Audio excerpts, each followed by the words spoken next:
You're listening to All In. This is the podcast dedicated to helping you fulfill the mission of God in your life and around the world. I'm your host, Jeff Roper. The Syrian refugee crisis has been called the worst refugee crisis since World War II. It's been estimated that more than 9 million Syrians have fled their homes since the outbreak of the civil war that started in March in 2011.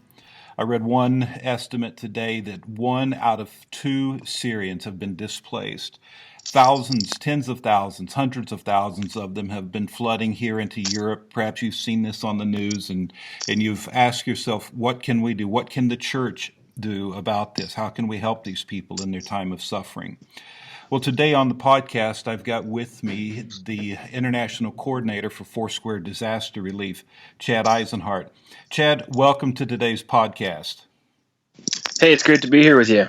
Hey, in fact, you are the second-time guest. You've been on the podcast once before, about a year ago, and now you get to do a repeat. Oh, wow. I'm the first. That's great. Yeah. So you've got the distinguished honor of being the first one invited back. They're all great, but hey, you're a rock star. What an honor! What an honor!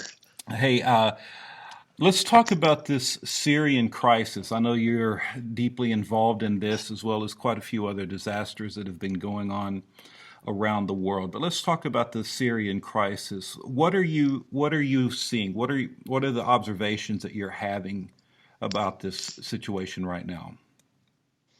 Yeah, that's a great question. This has been one of those crises that every once in a while we have in the relief world where the Western media just didn't necessarily cover it very, very soon.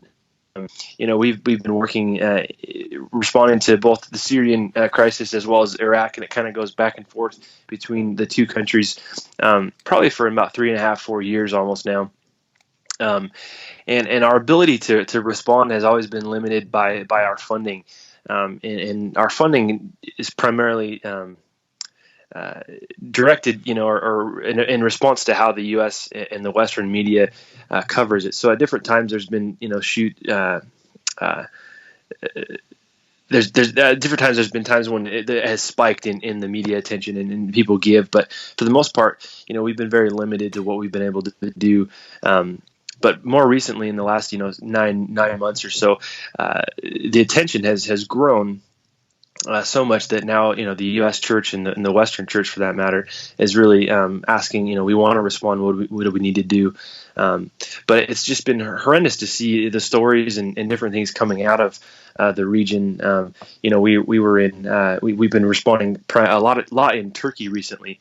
And going into homes of Syrian families where some have been there for 2-3 years, some have just come in the last week or several days earlier, and just hearing their stories of constant shelling, bombs going off in their neighborhoods, and just coming to a point where they are so afraid, obviously so consistently in fear.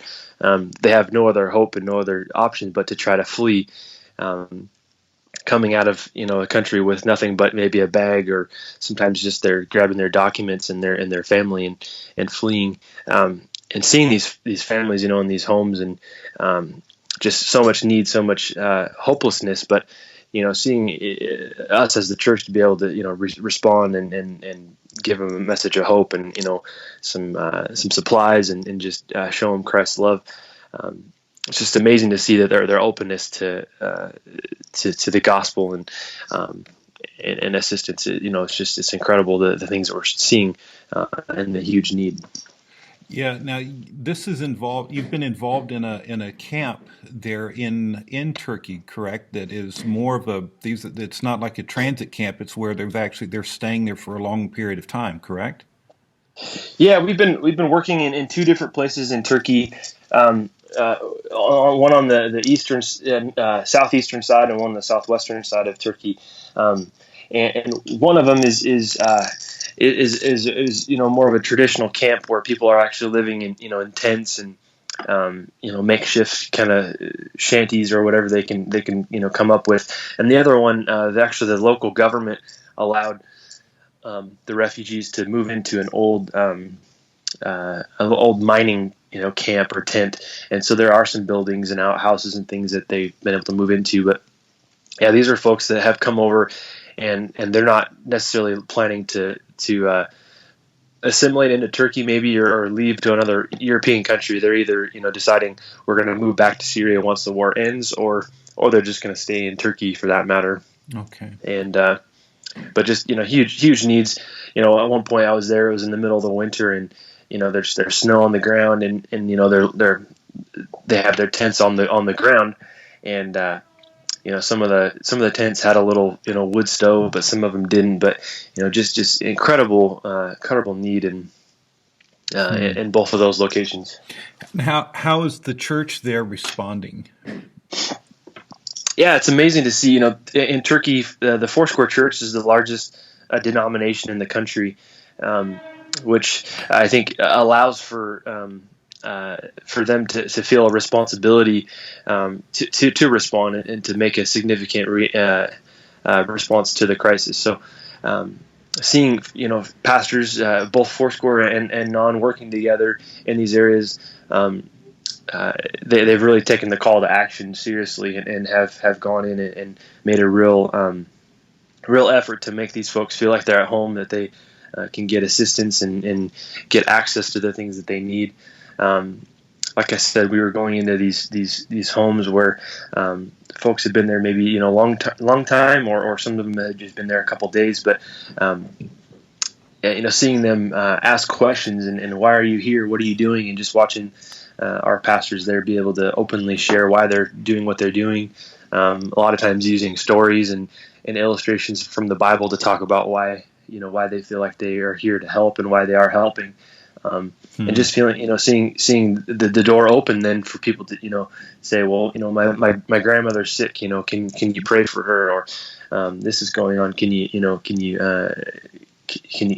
pray for her or do this? And, just seeing, really seeing the gospel being presented in different ways, but actually being presented is just been amazing. Now, these are people, because they're not transit, they're stationary. The local churches and pastors are able to build a bit more of a relationship with the individuals. Is that correct? Yeah. Coming back, some of these pastors are there, day in and day out. Sometimes they have to come in because they're coming from maybe a town, nearby or something. But definitely building relationships, and me coming in every once in a while, I don't necessarily have those relationships, but I think that's what's so important about how Foursquare Disaster Relief operates, is that we're not necessarily coming in as the huge relief organization, or we don't come in with our huge C-130 cargo planes with containers full of stuff, or we're not jumping out of helicopters. We work through the local church, and we rely on the local leaders and the local church members and the pastors and those that are there before the disaster, and they're going to be there after the disaster. We resource them, we work through them, we give them the tools and whatever they need is to be able to reach out, and so that when people are at in their darkest hour, that the local church is there responding and can connect them to ongoing discipleship and a relationship with Jesus is our main goal, as well as obviously alleviating the physical suffering that they're dealing with. So it's amazing to see the Turkish church rise up and do that. That is amazing. So you help local churches respond to disasters in their own neighborhoods. That's a way to summarize it? Yeah, absolutely. We do whatever we can. Some places they're very they may be very accustomed to disasters, and they know very well how to respond. And sometimes we just come in and work with them and help create a plan. Some places a disaster is completely new to them and foreign, and they don't know where to begin, and so they're looking to us for direction and planning. And the cool thing is, pastors and church members, know how to be pastors and church members. And so we get to kind of talk about the relief side of things. But when it comes to practical ministry that's in the context of their culture and their people groups, they know how to do that. And so it's amazing to see that happen. But We were actually just recently in Albania as well, looking at some of the opportunities to help these refugees as they're going from Syria up through, Turkey and on into other European countries to find, maybe a landing point. Mm-hmm. Some of our workers there, they've had some great experience working with refugees back from the Kosovo War and just working with compassion types of ministry. And so getting to see what they're doing and talk with them, they're very knowledgeable about what they're doing in the context of their region. Mm-hmm. And so for us to come in and just see what they're doing, be able to help strategize a little bit, but really just to be able to hopefully support what they're wanting to do, is an amazing thing to see. Yeah. I know you and I had the privilege of just, I think, 10 days ago or so, we were together in Croatia assisting one of our partner churches respond to the refugees. And, we went to that transit camp. And what was it, like 9,000 people a day go through that transit camp. And we were there and able to pass out 1,000 bags and stuff. And you struck up some pretty impressive conversations with some of the people. Were there any stories that stuck with you out of that?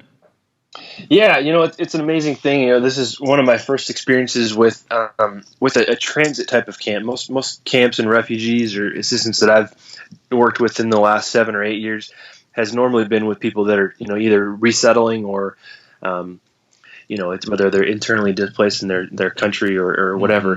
Mm-hmm. But this is the first time where we literally saw, thousands of people coming in buses from the borders of Croatia, and they were picked up and they were taken here to this town where they come in and they get paperwork and they get processed and then they come out of this tent and if you can only imagine, coming into a new foreign country, you don't speak the language. You might not even realize where you are, and you kind of tossed into a line where you have to wait for a while till you go into another place where there's tents and maybe you wait there for a little bit longer. But they don't really know how long they're going to be there. They don't know where they're necessarily being taken to. Some of them may have gotten disconnected from their family members along the way, and just imagine kind of the fear and hopelessness you have in that moment. But imagine having, church members standing there, helping you get in line, giving you a smile, handing you a bag of goodies. At the time when we were there, it was raining off and on. And so we were able to give them ponchos to keep them warm for a lot of them had kids and babies even. So we were giving them ponchos, and then they had some food products that they could eat. And we had these little kind of bonbon, little Hostess cupcake kinds of things. That was a huge win for the kids because a lot of times they're getting food, but who knows what it is, and so giving them a treat and really just kind of give them a glimmer of hope and a smile.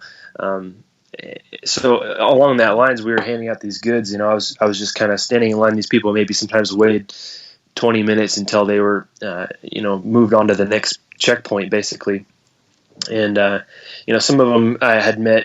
Some of them were from Syria and Iraq. Some of them were from Pakistan or Afghanistan, just a number of different places where there's different kinds of conflict going on. And some of them, this one family from Syria, had been traveling for over a month. And it looked to me that they had one bag, a little backpack for I think it was 3 of them that were together. And just to hear where they were from, they said, they had to leave their home, their village was kind of spared for a while from any sort of fighting or shelling, but at one point it overrun their community, and so they had no other choice but to flee. And if you can imagine, traveling with a young little child, and then the parents by foot most of the way for over a month. It's just astronomical. I have a 10-month-old little baby, and I was correlating a lot of times that if my wife and I had to flee where we're from in the Northwest, I can't even imagine having to walk by foot, and try to provide for my daughter and make her feel safe, and so I can't imagine what it would take for me to actually leave my home, the situation it is. So But we saw several others. Some of them were traveling alone. Some of them, large families. But just that coming out of this tent where they were getting processed. A lot of times they came out, and I could just see, in their faces, just that, that kind of hopelessness. Just where am I going? What am I doing?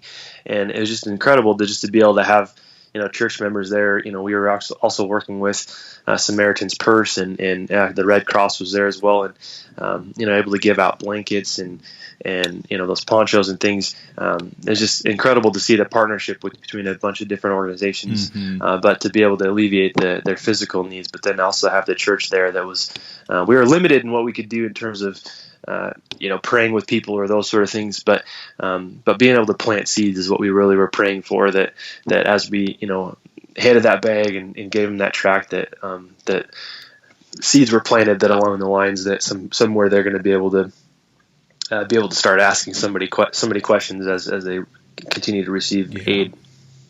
Yeah, and the kindness that the refugees received from these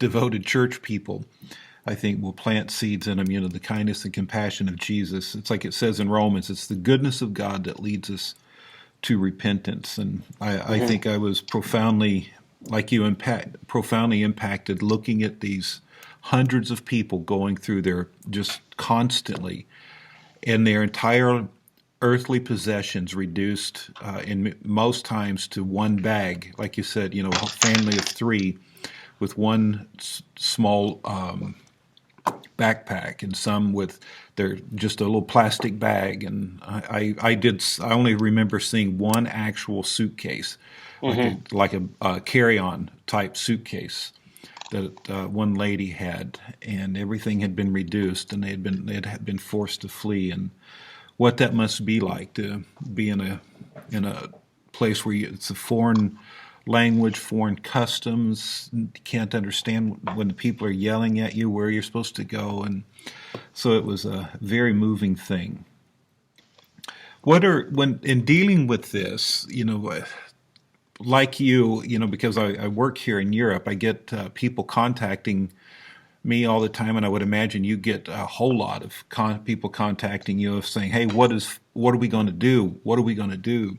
What are some of the obstacles in responding to a crisis like this that maybe somebody doesn't realize, that it's not, you just can't walk down the street and find the refugees and say, hey, come stay in my house for a week? What are some of the obstacles that you've observed? Yeah, that's a great question. I think, like I said, we primarily work through, local churches. So a lot of times our obstacle is finding, whether we're working through our the Foursquare family, or if we're working through a partner church or organization.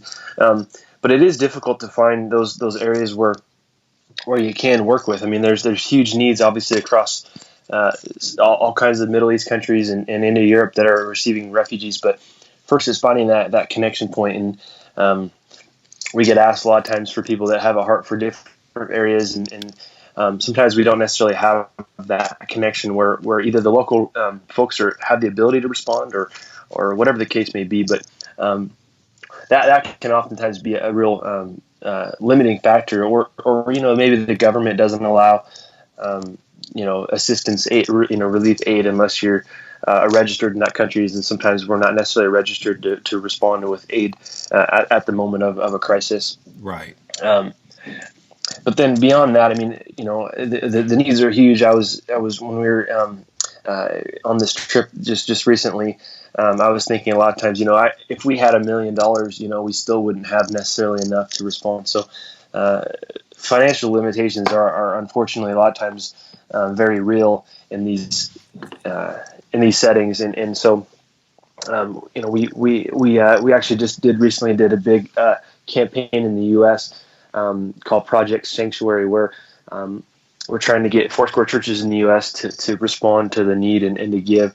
And so financial limitations, can be huge. And so we're really praying that the Lord provides through this, because the needs are great, and we have the opportunity to assist, and we really want to.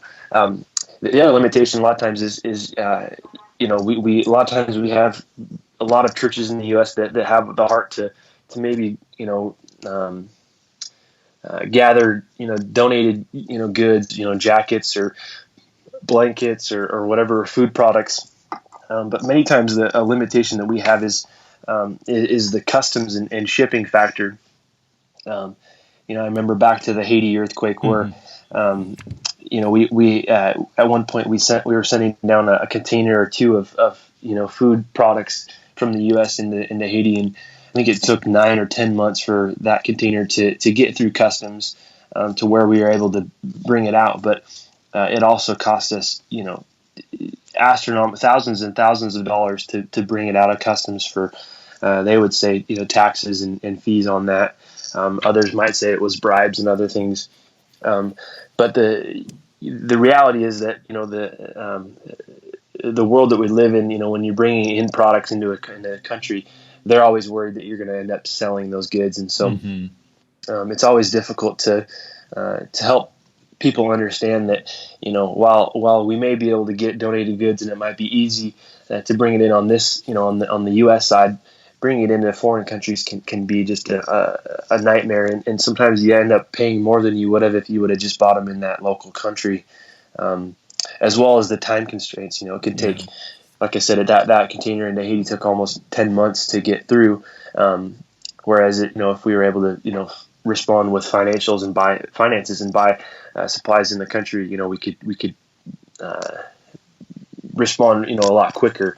Plus, it helps the local economy. It helps the country that's suffering. Right. Well, that was going to be my last point. Is just the idea that if we bring in a couple 100,000 meals or something in, or if we bring in goods, sleeping bags or whatever the case may be. While it is helping that individual that receives it, the local economy, the local vendor that sells the same kinds of things is hurting. And so the more aid that we bring in, inevitably it's going to hurt the economy, which down the road is really going to affect those people that are receiving that good. So we try as much as we can to buy in country just because it's faster, it helps the economy, and it just gets aid into people's hands a lot quicker at a time of disaster. That's a great practice. So, Chad, if I can just be blunt about it, most times the pressing need is for people to contribute cash, to give funds rather than blankets and tarps. Is that correct? Yeah. A lot of times we always have churches responding and saying hey, we want to help in this crisis, whatever it may be. But they say to us many times it's hard for them to get up in front of their church and say, hey, give us financially, and we're going to send a check to Foursquare Disaster Relief to be able to respond. As opposed to they would say it's easier for them to say, hey, we go buy a can of food or buy a tarp or a sleeping bag and we'll ship them over there. But many times the reality is that that need that's happening right now may not be the same need by the time that container gets to that country, because it can take several months or longer to actually get to the country.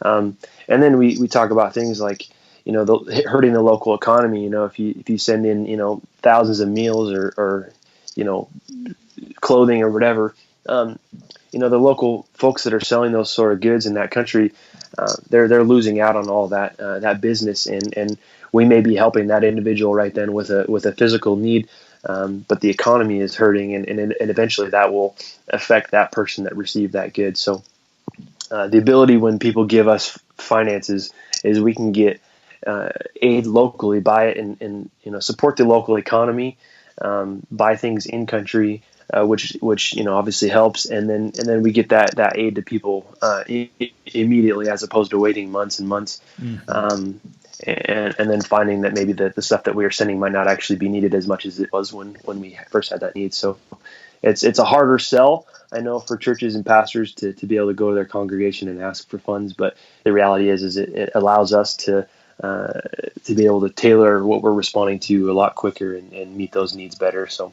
Yeah, that's good. And it does put the emphasis where it needs to be, which is responding to the needs on the ground, not the desires of the giver, if I could be so blunt. you know, as a giver, you ultimately, as a giver, you want to do what's needed on the ground. And I think that this is really good. Are there some resources that you could recommend to our listeners that are interested in being more self-conscious and aware and informed about the best ways to serve those who are suffering in a crisis? It doesn't have to be, like doing like what you do, but I mean, it could be helping the poor in their own neighborhood or responding to crisis of any sort. It would give them a good framework for thinking in order to respond without hurting the very people they're trying to help. Yeah, there's a number of great books out that kind of talk about.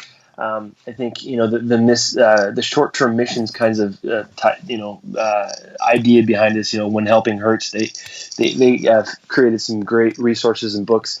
They actually have, I think, 5 different variations of that book, whether it's short term team or helping in a different type of scenario. There's the book called Toxic Charity, which is also a wonderful resource, or there's another one called Serving with Eyes Wide Open, and all those help to look at things, everything that we're doing. Are we inevitably helping the local population and the people that we're wanting to help, or is our motivation to kind of feel good? Is that actually ending up hurting the economy and the individual that we're trying to serve once we leave?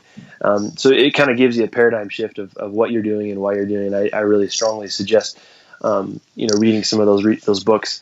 I think as the Western Church, we have this idea that that we have all the answers. A lot of short-term teams that go in and serve and do things, whether it's just in a normal missions context or some that go in after a crisis. We have this idea that we have the answers, and what we're bringing our aid is what is needed. But at the end of the day,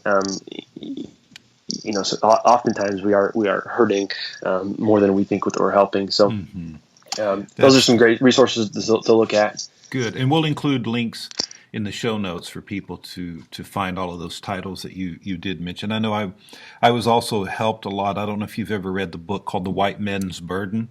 It's not written It's not written by a Christian author at all, but it was written by a guy who was a former executive or something, either in the World Bank or one of those organizations, and just a fascinating book that really opened my eyes to that dark side of trying to help, and I found that to be a great resource. Now, you mentioned earlier about this sanctuary project.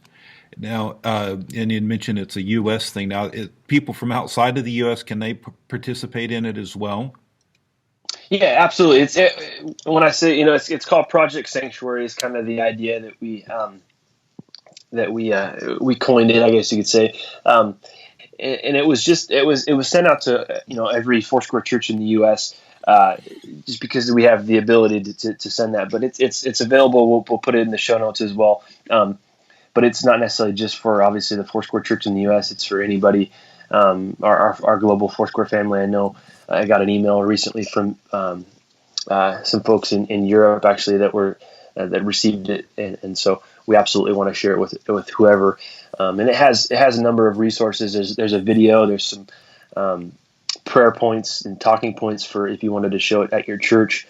And there's a letter. President Glenn Burris, the Foursquare U.S. president of the Foursquare Church, wrote this letter on our behalf, and so we can make that available to you. But basically, the idea is just getting the U.S. Church to respond in prayer and financially.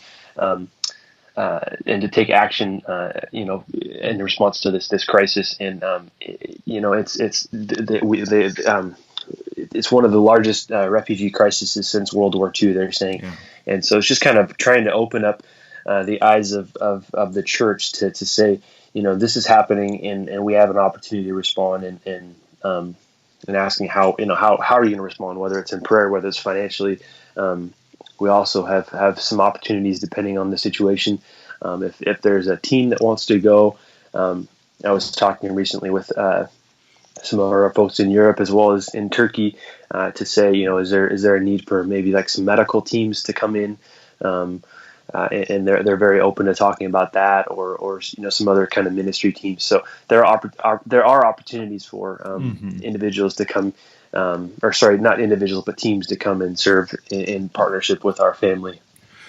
That's good. And then I would add for these refugees are going to come and they're going to settle somewhere, and they typically will settle together, and so they'll end up being a large community of them displaced from their home country and into a new foreign country, Germany, the Netherlands, France, somewhere within the European Union. And I would appreciate it if you, our listeners, would be praying right now for the Lord to raise up workers who would go in amongst those communities and plant churches to reach these folks. They will be open to the gospel. They'll be open. They're completely lacking in community at this point. And let's take this not only a response to their human tragedy of this crisis, but the long-term strategy to reach every nation, every kindred, every tribe, every tongue with the good news of Jesus Christ. And so be praying with us to look at ways that we could get churches planted and pray for workers to go into the harvest field. And maybe somebody listening to this, maybe you're thinking about going into mission work, and you've thought you'd like to reach Muslim background believers or people in a crisis or something like this, and this could be an opportunity for you within a European context to reach those people as they're seeking a better life for themselves and for their families. Well, Chad, it's been a real joy to have you with us. We'll include in the show notes. We'll include links to Foursquare Disaster Relief. The Foursquare Disaster Relief website, is it foursquaredisasterrelief.org? Yes. Okay. So we'll include that. And if people wanted to connect with you directly, is there a way they can do that? Yeah, we can in the show notes. We can give them my email address. Is probably the easiest. It's just Isenhart@foursquare.org. Okay. And if you have any other questions or want to know how to get involved, whether it's with a team or you're wanting to give and you're having issues giving or whatever, please shoot me an email. We're here to assist and help. Get connected and to be able to assist. So don't hesitate to reach out. Wonderful. Well, Chad, I sure do appreciate you taking time. I know you're busy, got a lot of stuff you're having to respond to, but I sure do appreciate you taking time to be with me today. Absolutely. It's a great honor. We'll talk to you soon. Well, we're done now. Thanks for listening. This is Jeff Roper reminding you that the mission of God is too grand for mediocrity or average living. You were created for a purpose, and that purpose is found in the mission of God. It's your life. Now go live it.